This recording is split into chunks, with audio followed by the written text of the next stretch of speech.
अच्छा जी, 3 डिबेट्स जो है वो हमने कंप्लीट कर ली हैं अपनी, ठीक है।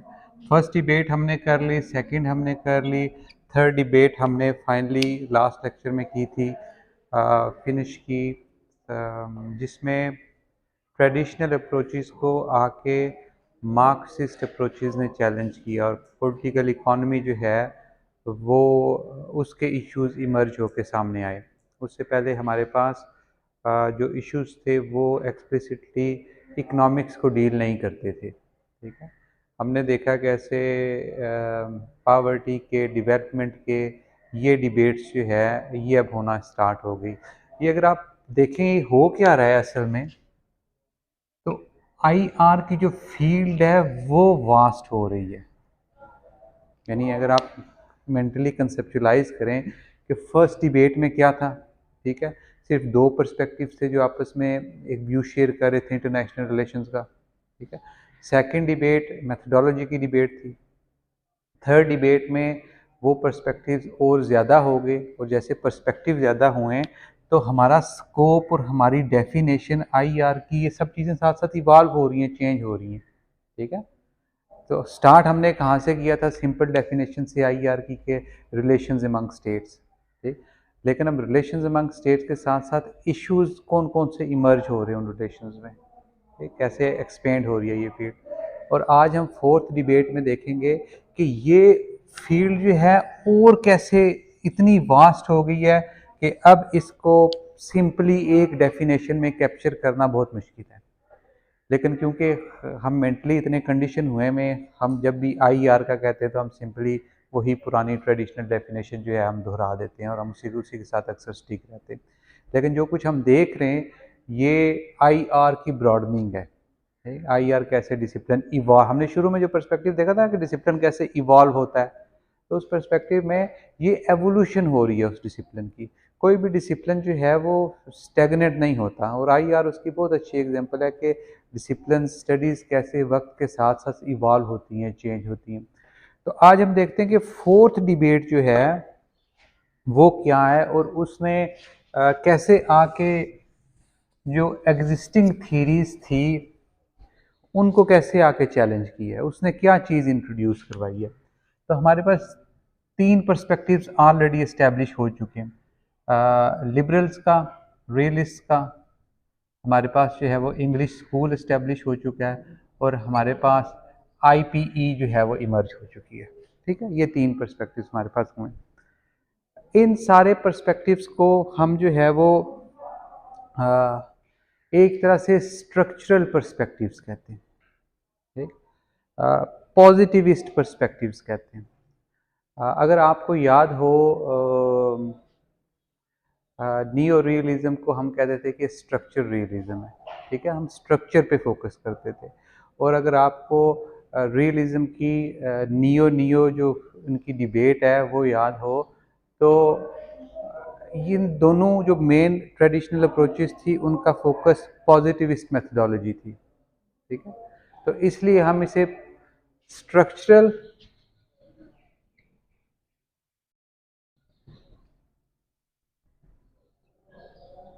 पॉजिटिविस्ट, ठीक है। और जो यहाँ पे डिस्कशन हो रही थी सारी, ठीक है, वो डिस्कशन जो है वो आपको पता है मॉडर्निटी की भी हो रही थी।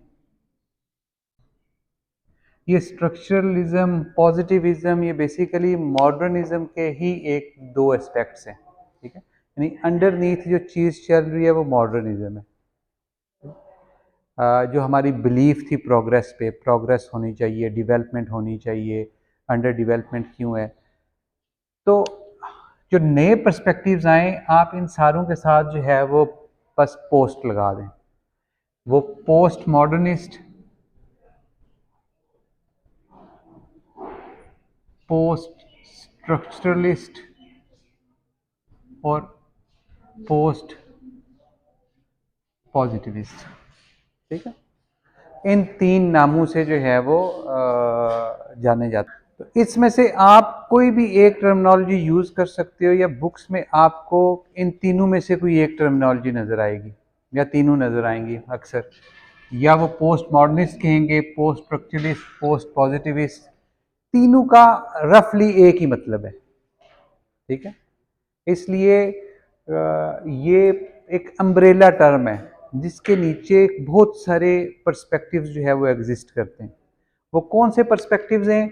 वो पर्सपेक्टिव्स हैं जो इससे डिससेटिस्फाइड हैं, ये सारे पर्सपेक्टिव्स।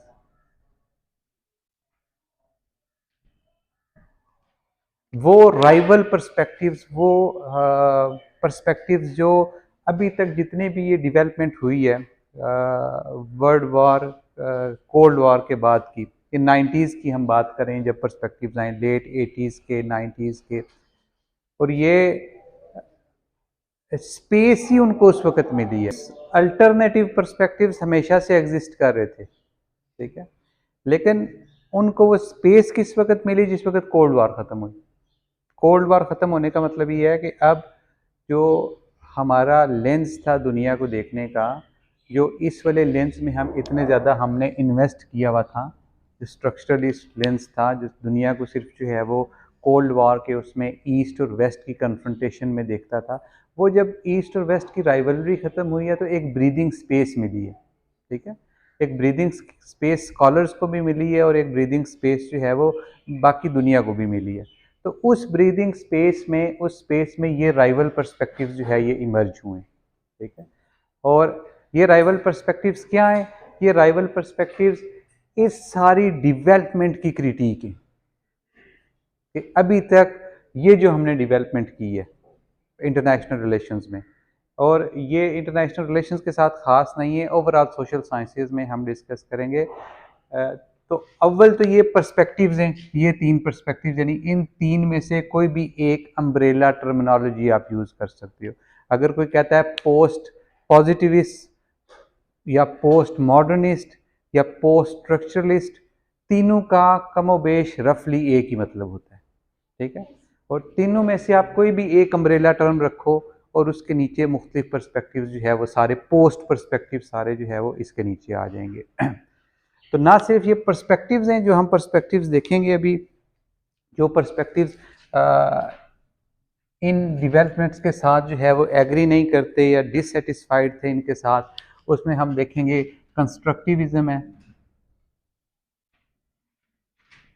उसमें हम देखेंगे पोस्ट मॉडर्निज्म है या पोस्ट स्ट्रक्चरलिज्म है, जैसे भी आप इसको कहना चाहें, और उसमें हम देखेंगे फेमिनिज्म है। बहुत सारे पर्सपेक्टिव हैं जो पोस्ट पर्सपेक्टिव यानी अल्टरनेटिव पर्सपेक्टिव इसके अलावा एग्जिस्ट करते हैं, लेकिन हम इन तीन पे रफली जो है वो फोकस करेंगे।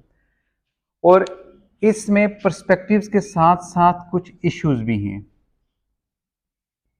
यानी फोर्थ डिबेट में एक पर्सपेक्टिव्स तो हैं ही कि पर्सपेक्टिव्स जो है वो ज़्यादा हो रहे हैं दुनिया को देखने के, समझने के, लेकिन अब उन पर्सपेक्टिव्स के साथ साथ कुछ नए इश्यूज भी इमर्ज हो रहे हैं। जैसे आपका जो है ये टेररिज्म का इशू इमर्ज हुआ, फिर आपका टेररिज्म के साथ रिलेटेड ही रिलीजन का क्या लिंक है। अभी तक आपने जितनी भी IR पढ़ी है उसमें रिलीजन का आपने नाम ही नहीं सुना कि रिलीजन का क्या रोल है, ठीक है। इसी तरह इन्वायरमेंट का क्या रोल है, ठीक है।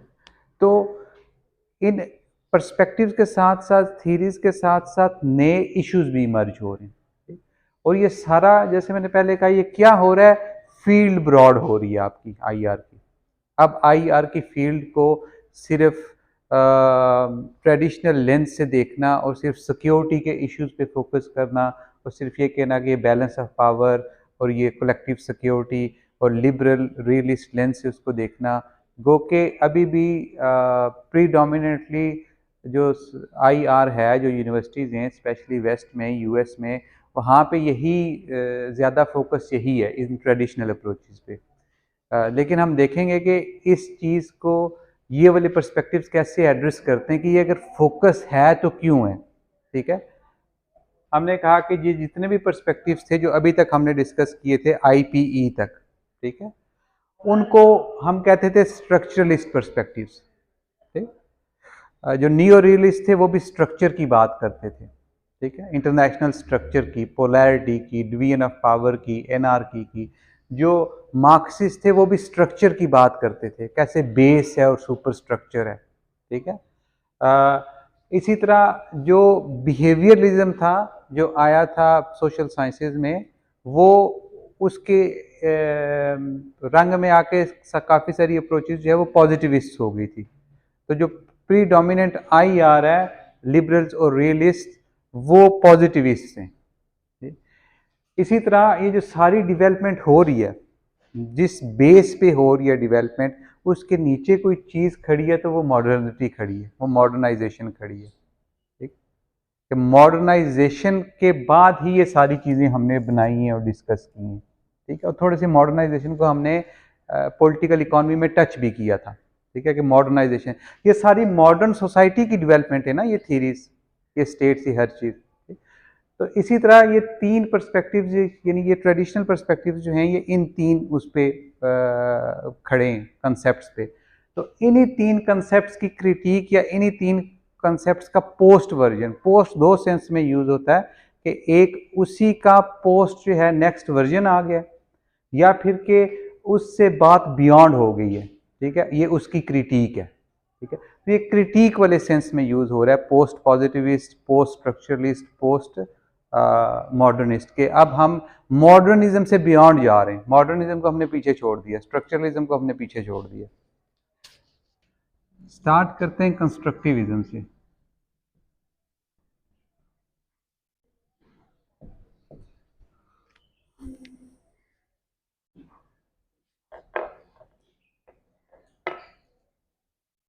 कंस्ट्रक्टिविज्म एक तरह से इन पोस्ट अप्रोचेस का फोर रनर है, ठीक है। यानी जिस पॉइंट से ये पोस्ट अप्रोचेस आना स्टार्ट हुई हैं, ठीक है, वो कंस्ट्रक्टिविज्म उसकी पहली एग्जांपल है। एक कंस्ट्रक्टिविज्म ने कैसे आके जो अर्लियर अंडरस्टैंडिंग है हमारी इंटरनेशनल रिलेशंस की, उसको चैलेंज किया है, और उसके बाद जो बाकी पर्सपेक्टिव्स आए उनने उसकी पूरी फाउंडेशन को ही चैलेंज कर दिया। तो कंस्ट्रक्टिविज्म का सबसे पहला पॉइंट ये है कि कंस्ट्रक्टिविज्म मटेरियल आईआर की या मटेरियलिस्टिक आईआर की रिजेक्शन है। अब आप कहेंगे मटेरियलिस्टिक आईआर क्या है? मटेरियलिस्टिक आईआर आपकी वो जो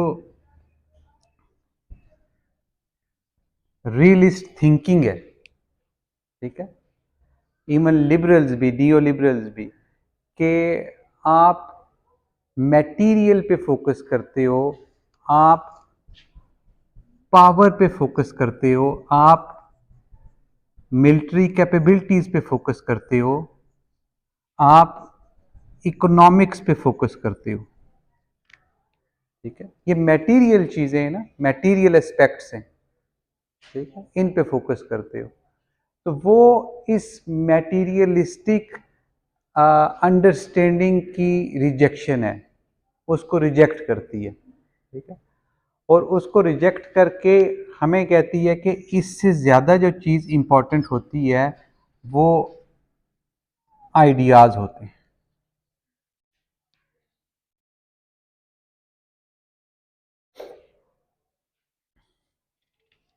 और जिस वक्त हम ये चीज़ समझेंगे कि आइडियाज़ कैसे इम्पोर्टेंट होते हैं, तो पूरी आपकी जो फाउंडेशन है आईआर की अंडरस्टैंडिंग है, एक तरह से वो चैलेंज हो जाएगी, ठीक है। और इसकी एग्जांपल ऐसे है कि आपकी पावर, आपकी मिलिट्री, आपकी मटेरियल कैपेबिलिटीज़, ये जैसे रियलिस्ट कहते हैं कि स्टेट बिहेवियर को डिटरमिन करती हैं। जो जितनी ज़्यादा पावरफुल होगी, जिसके पास ज़्यादा मिलिट्री होगी, वो ऑटोमेटिकली ग्रेट पावर का स्टेटस एज्यूम करेगी या करने की कोशिश करेगी, ठीक है ना।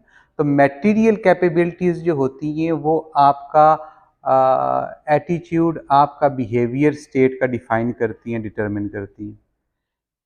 ये कहते हैं कि मटेरियल कैपेबिलिटीज़ कुछ भी नहीं करती, आपका स्टेट का बिहेवियर जो है वो डिटरमिन होता है कि उस स्टेट के आइडियाज क्या हैं, उस स्टेट के नॉर्म्स क्या हैं, उस स्टेट का या इंटरनेशनल सिस्टम का कल्चर क्या है। यानी इसकी एक रफ सी एग्जांपल ये है कि यूके के पास 500 न्यूक्लियर वेपन्स हैं, न्यूक्स हैं, ठीक है, लेकिन यूएसए को इन 500 न्यूक से कोई डर नहीं है। नॉर्थ कोरिया के पास अगर करेंगे 5 न्यूक्स हैं, न्यूक्लियर वेपन्स हैं, तो यूएसए को इन 500 न्यूक्लियर वेपन से डर नहीं है, इन 5 न्यूक्लियर वेपन से डर है, ठीक है।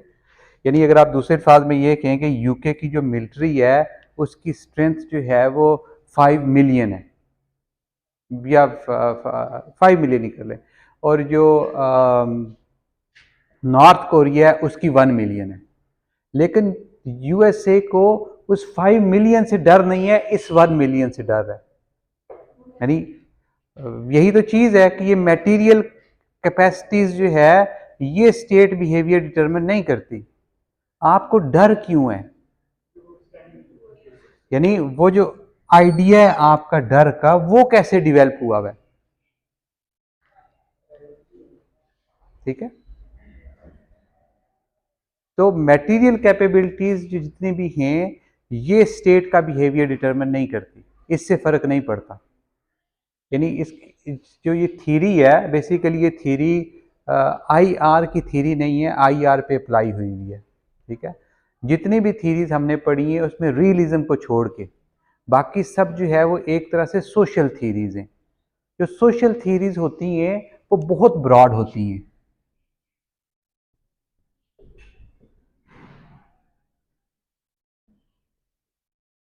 वो पूरी सोसाइटी के लिए होती हैं, ठीक है, और वो मुख्तलिफ फील्ड में फिर अप्लाई हो। जैसे लिबरलिज्म आईआर की थ्योरी नहीं है, ठीक है, वो एक सोशल थ्योरी है, उसको हमने आईआर पे अप्लाई किया है। वो हमने देखा था कि वो इकोनॉमिक्स पे भी अप्लाई होती है, वो इंटरनेशनल रिलेशन पे भी अप्लाई होती है, वो डोमेस्टिक पॉलिटिक्स पे भी अप्लाई होती है।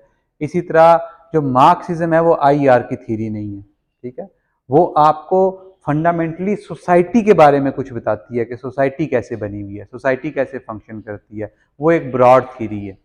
इसी तरह जो सोशल कंस्ट्रक्टिविज्म है या कंस्ट्रक्टिविज्म है ये भी सोशल थ्योरी है, इसको यानी पूरा नाम सोशल कंस्ट्रक्टिविज्म है, जिसका मकसद ये है हमें बताना कि सोसाइटी कैसे फंक्शन करती है, ठीक है, सोसाइटी में जो नॉलेज होता है वो कैसे कंस्ट्रक्ट होता है, ठीक, कोई भी चीज गिवन नहीं होती। जो इंटरनेशनल सिस्टम है, कभी देखा है आपने अपनी आंखों से कि किसी ने जो है वो सैटेलाइट से ऊपर गूगल ने जिस वक्त इमेज ली हो और आपको नज़र आया हो कि ये इंटरनेशनल सिस्टम एग्जिस्ट कर रहा है, ये 2 पोल्स एग्जिस्ट कर रहे हैं, ये बाईपोलर सिस्टम एग्जिस्ट कर रहा है, ये मल्टीपोलर सिस्टम एग्जिस्ट कर रहा है, देखा है किसी ने? नहीं। ये देखा है किसी ने?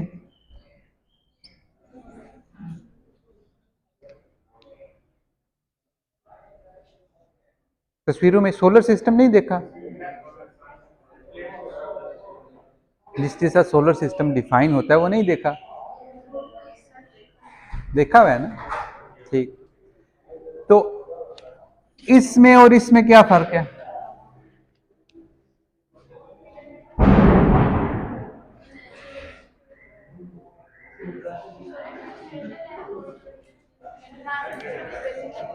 ये ऑब्जेक्टिव रियलिटी है, ये आपको नजर आती है ना। ये कौन सी रियलिटी है? ये कंस्ट्रक्टेड रियलिटी है, ये आपने कंस्ट्रक्ट की हुई है, ठीक है। ये रियलिटी ऐसे ऑब्जेक्टिवली एग्जिस्ट नहीं कर रही, आपने अपने वर्ड से, अपने थिंकिंग से, अपने आइडियाज से, अपने नॉर्म से, अपने कल्चर से आपने ये क्रिएट की है जो आप सोचते हो, ठीक है। जिस तरह से आप सोचते हो। जिस वक्त यानी इसका कॉन्सिक्वेंस क्या है कि जिस वक्त आपके आइडियाज चेंज होंगे, आपका सिस्टम भी चेंज हो जाएगा। तो जो सोशल रियलिटी है, यानी सोशल कंस्ट्रक्टिविज्म सोशल रियलिटी की बात करता है। हम जो कोई भी सोशल साइंसेज में बात करते हैं, चीज़ क्रिएट करते हैं, वो सोशल रियलिटी होती है, वो ऑब्जेक्टिव रियलिटी नहीं होती। ठीक है। और सोशल रियलिटी जो है उसमें ऑब्जेक्टिव चीज़ों का होता से ही है, यानी वो स्ट्रक्चर को बनाने में मदद ज़रूर करती है। ठीक है। लेकिन उस स्ट्रक्चर को डिफाइन सिर्फ ये मटेरियल चीज़ें नहीं करती। यानी स्ट्रक्चर एक ही है। जैसे इसकी एग्जांपल है कि आपकी मुख्तलिफ स्टेट्स जो है वो एग्जिस्ट कर रही हैं। ठीक है। ये एक ही स्ट्रक्चर है। एक आइडिया कहता है कि ये एनार्की है। ठीक है। ये आपस में स्टेट्स कंपीट कर रही हैं। दूसरा आइडिया कहता है कि ये सिक्योरिटी सोसाइटी है। ठीक है। ये कंपीट नहीं कर रही आपस में, इनमें आपस में कोई कोऑपरेशन डेवलप हो चुकी है। ये एक तरह से एक कम्युनिटी बन चुकी है, सिक्योरिटी कम्युनिटी बन चुकी है। ये चीज़ एक ही है। ठीक है। इसमें कोई चेंजेस नहीं आई। चेंजेस किस में आई हैं? हमारे सोचने के तरीके में। ठीक है। तो ये कहते हैं कि जितनी भी रियलिटी है, और ये सोशल रियलिटी ऐसी है कि सोशल रियलिटी ऑब्जेक्टिवली एग्जिस्ट नहीं करती कहीं पे। आप उसे इंटेलेक्चुअली मेंटली क्रिएट करते हो। और अगर आपके नज़दीक ये वाली स्टेट जो है ये दोस्त है यूके, ठीक है, तो आपके जो मटेरियल कंडीशंस हैं, वो आर्मी, वो न्यूक्स, वो मिलिट्री, वो जो कुछ भी है, वो उसकी मीनिंग, उसकी डेफिनेशन चेंज हो जाएगी। यानी सिर्फ फ्रेंड और फो जो है, यानी दोस्त और दुश्मन की अंडरस्टैंडिंग बदलने से आपका ये पूरा सिस्टम जो है ये चेंज हो जाता है। हालांकि सिस्टम वैसे ही रहता है, स्टेट्स वहीं पे रहती हैं, वो चेंज नहीं होती, हमारी अंडरस्टैंडिंग चेंज होती है। ठीक है। आइडियाज़ चेंज होते हैं। तो सोशल कंस्ट्रक्टिविज्म या कंस्ट्रक्टिविज्म पूरी सोशल वर्ल्ड की थ्योरी है कि सोशल वर्ल्ड कैसे काम करती है। ठीक है।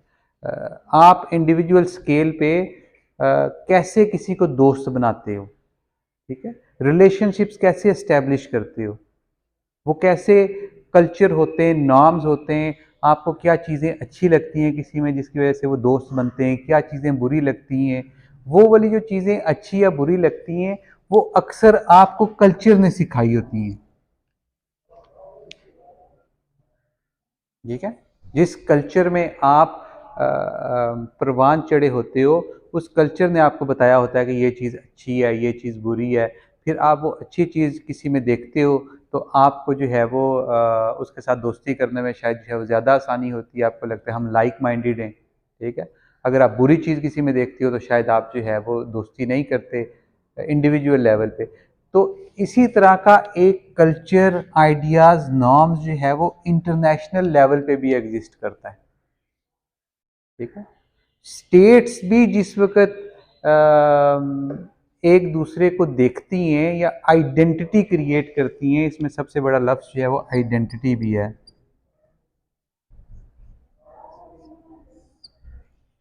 कि आपकी आइडेंटिटी क्या है मेरी नज़र में। ठीक है। आप दोस्त हो मेरे, आप दुश्मन हो मेरे। ठीक है। वो कौन क्रिएट करेगा मेरे दिमाग में? आइडियाज़ क्रिएट करेंगे। ठीक है। कल्चर क्रिएट करेगा। जिस कल्चर में मैं बड़ा हुआ हूँ वो कल्चर मुझे बताएगा कि दोस्त क्या होता है और दुश्मन क्या होता है। मैंने अगर बचपन में मूवीज़ देखी होंगी दोस्ती वाली, जिसमें दोस्त ये कर, मेरी एक्सपेक्टेशन दोस्तों से वही होंगी। ठीक है। क्योंकि उसी कल्चर में मैं बड़ा हुआ हूँ। मैंने मूवीज़ में यही देखा है, इर्द गिर्द यही सुना है कि दोस्त दोस्तों के काम आते हैं। ठीक है। दोस्त ऐसे होते हैं। मेरी जो अब दोस्ती की डेफिनेशन है फ्रेंडशिप की, वो कंडीशनड है उस कल्चर पे जिस कल्चर में मैं बड़ा हूँ। ठीक है। जो आइडेंटिटी मैंने किसी को अगर दुश्मन की आइडेंटिटी दी है, बनाई है, वो भी उसी से मुतासर हुई हुई है, आइडियाज से और कल्चर से मुतासर हुई हुई है। तो एक तरफ ये मैटीरियलिस्टिक आईआर है और दूसरी तरफ ये आइडिएशनल, आइडियाज पे बेस करने वाली ये आईआर है। ठीक है, तो जिस वक्त आप कंस्ट्रक्टिविस्ट कहते हैं कि इस नज़र से देखते हो दुनिया को, समझने की कोशिश करते हो, तो फिर आपका फोकस मैटीरियल एस्पेक्ट्स नहीं होते, आपका फोकस या रिसर्च एजेंडा ये होता है कि ये अगर दो कंट्रीज आपस में दोस्त हैं तो क्यों हैं, कौन से नॉर्म्स ये शेयर करती हैं, कौन सी वैल्यूज़ ये शेयर करती हैं, कौन सा कल्चर ये शेयर करती हैं, इनने आइडेंटिटी कैसे फॉर्म की हुई है।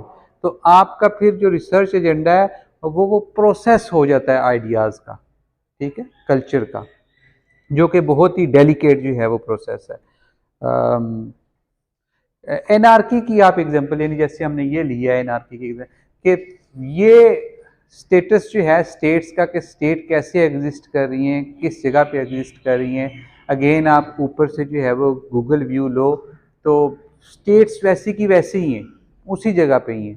ठीक है, हमारी अंडरस्टैंडिंग जो है वो चेंज हो रही है, जिसकी अंडरस्टैंडिंग जो है वो हॉब्स की तरह की होगी, जिसे हॉबीजियन कल्चर कहते हैं एनआरकी का। वो स्टेट्स को देखेगा कि ये war of all against all हो रही है। ठीक है, उसके नज़दीक जो सोशल रियलिटी इंटरनेशनल रिलेशंस की बनेगी वो डिफरेंट बनेगी। ठीक है, और जो थोड़ा सा जो है वो कांटियन पर्सपेक्टिव लेके आएगा कि स्टेट्स जो है वो फ्रेंड्स होती हैं, ये सारे फ्रेंड्स हैं आपस में जो बैठ, उसकी अंडरस्टैंडिंग डिफरेंट होगी। ठीक है, तो हमें बजाय इसके कि जो इंटरनेशनल रिलेशंस के कंसेप्ट्स हैं, ठीक है, उनको as it is as given लेने के, उनके पीछे हमें ये देखने की ज़रूरत है कि ये कंस्ट्रक्ट कैसे हुए हैं, इनके पीछे कौन सा कल्चर जो है वो काम कर रहा है। और एनआरकी भी जो है ये कहते हैं कोई एक गिवन चीज़ नहीं है, एनआरकी के भी डिफरेंट कल्चर्स हैं।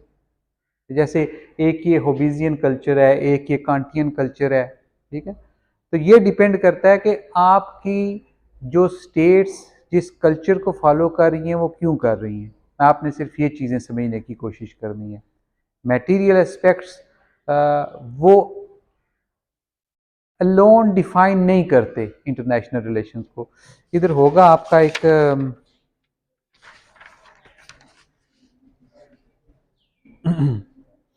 बॉक्स 8.1 है,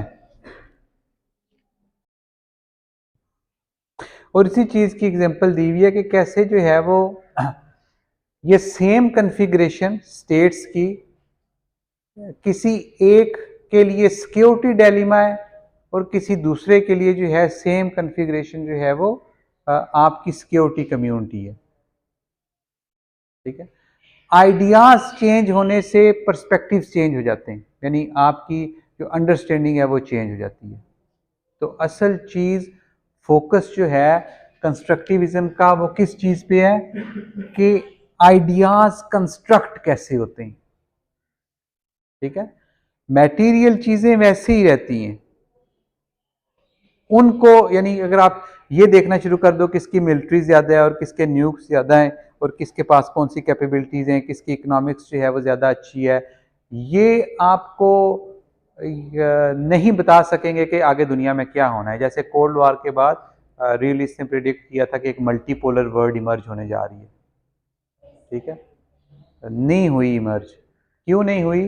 वही जो यूरोपियन स्टेट्स हैं उनने एक दूसरे को फोर्स की बजाय फ्रेंड्स के तौर पे देखना शुरू किया। तो कंस्ट्रक्टिविस्ट आपको बताएंगे कि उस कोल्ड वार के दौरान कैसे ये यूरोपियन स्टेट्स जो है आपस में साथ साथ काम करती रही, काम करने के दौरान कैसे इसमें इनमें एक आइडेंटिटी कॉमन डेवलप हुई, कल्चर डेवलप हुआ, इनने वैल्यूज़ जो है एक दूसरे से सीखी, शेयर की। और अब कोल्ड वार ख़त्म हो गई है, लेकिन अब उस कल्चर की वजह से ये एक दूसरे को एज एनिमीज नहीं देख रहे। ठीक है, तो आइडियाज चेंज हुए, कल्चर चेंज हुआ, आपकी कन्फिग्रेशन चेंज हो गई। अगर इसके मेन पॉइंट्स आपने देखने हो अपनी बुक में कंस्ट्रक्टिविज्म के, किन किन चीज़ों पे फोकस करता है। पेज 217 पे देखें बॉक्स 8.5।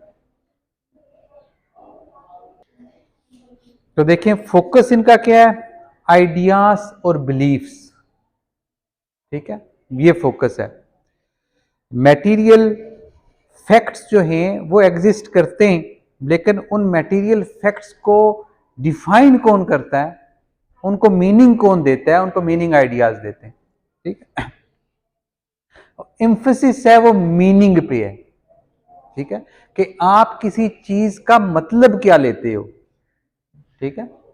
वो चीज एक ही है, वो वेपन पड़ा हुआ है, आपके नजदीक वो वेपन थ्रेटनिंग है या आपके नजदीक वो वेपन सिक्योरिंग है, ठीक है। वो आपको थ्रेटन कर रहा है या आपको सिक्योर कर रहा है, ठीक है।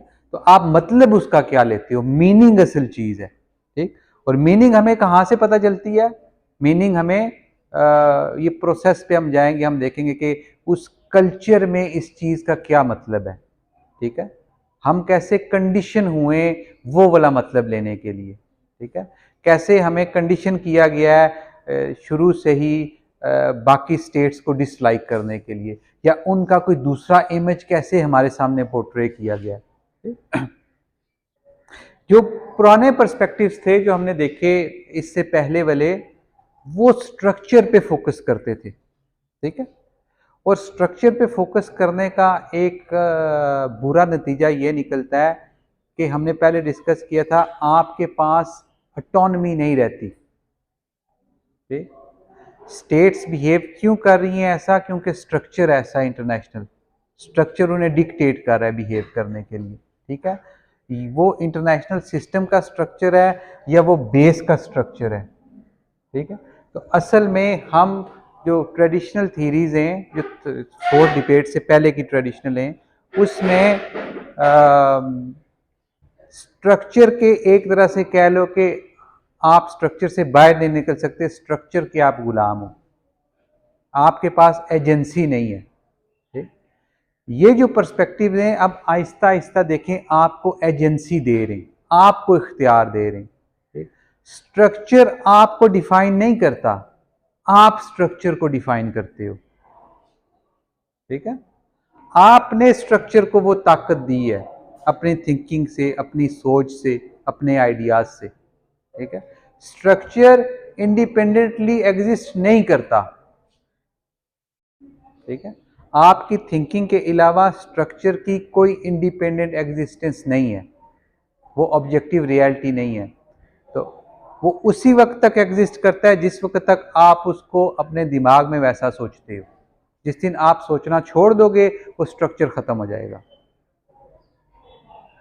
ठीक है। यानी अगर कोल्ड वार में यूएस और यूएसएसआर अगर इमेजिन कर लें, ये सोचते कि हमने दोस्त बनना है, कोल्ड वार उसी वक्त खत्म हो जानी थी।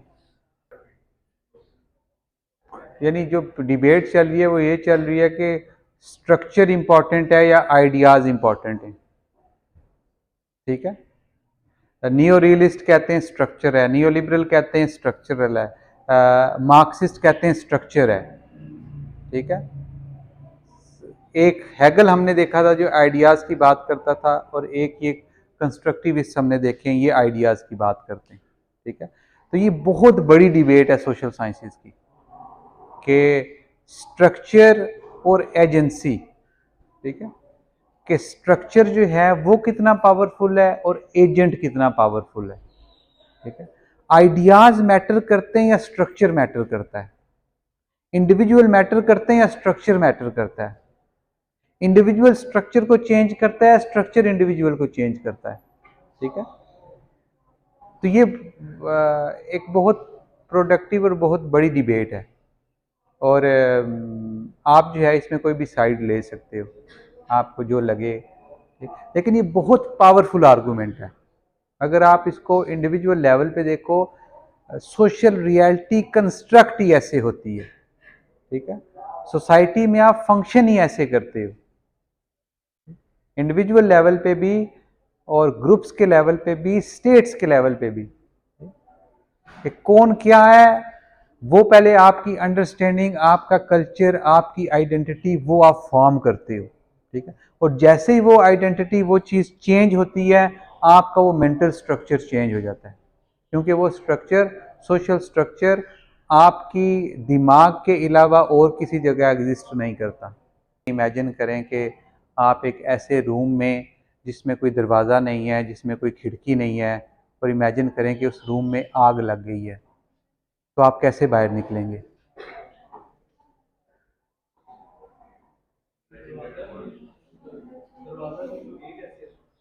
वो जवाब सही है कि इमेजिन ही करना छोड़ देंगे, हम नहीं करते इमेजिन। यानी उस सिचुएशन में आप गए ही उस वक्त तो जिस वक्त आपने इमेजिन किया है, तो इमेजिन करना छोड़ दो, उस सिचुएशन से बाहर आ जाओ। सेम इसका केस है, ठीक है। तो जो आप इमेजिन कर रहे हो, सोच रहे हो, वो सोचना छोड़ दो, दूसरी थिंकिंग अपना लो, ठीक है। आपका स्ट्रक्चर चेंज हो जाएगा। लेकिन क्या वाकई ऐसे स्ट्रक्चर चेंज होता है? आज हम ये सोचना शुरू कर दें कि नहीं नहीं, हमारी कोई दुश्मनी नहीं है, हम तो सब दोस्त हैं, आ जाओ बैठ जाते हैं सारे मुल्क आपस में, तो वाकई ऐसा चेंज हो जाता है? तो कुछ लिमिटेशंस हैं, ठीक है। स्ट्रक्चर जो होता है वो ड्यूरेबल होता है, लेकिन वो ड्यूरेबल क्यों होता है? कि उसको कल्चर ने ड्यूरेबल बनाया हुआ होता है, ठीक है। क्या पता वहां पे भी जिस वक्त ऐसे आइडियाज जनरेट हों, ऐसी बातें हों, तो आहिस्ता आहिस्ता जो है वहां पे भी अंडरस्टैंडिंग चेंज हो स्ट्रक्चर की।